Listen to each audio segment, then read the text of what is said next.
Syederalun, ratusan buruh dari puluhan serikat pekerja datang ke Mahkamah Konstitusi dalam rangka menyaksikan sidang yang mengagendakan mendengarkan keterangan Presiden terkait uji materi Perpu Cipta Kerja oleh 13 konfederasi dan federasi serikat buruh atau pekerja.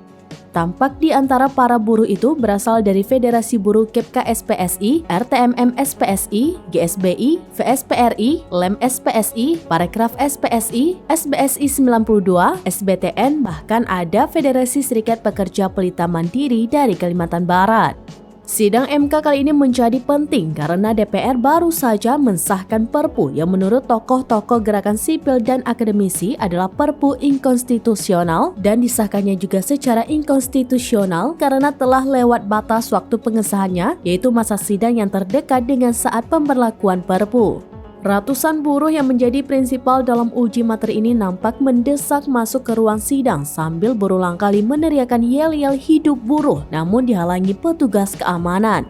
Sambil berteriak mereka mendesak MK memasang layar besar sehingga bisa ditonton banyak orang.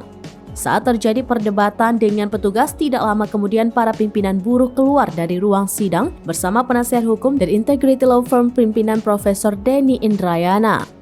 Nampak di antaranya Arif Minardi dari KSPSI, Andi Baso dari KSPSN, Rudi HB, Daman dari KSBI, dan Sunarti dari SBSI 92. Mereka menyampaikan bahwa hakim mengatakan keterangan dari Presiden masih belum siap dan karenanya sidang ditunda 11 April 2023.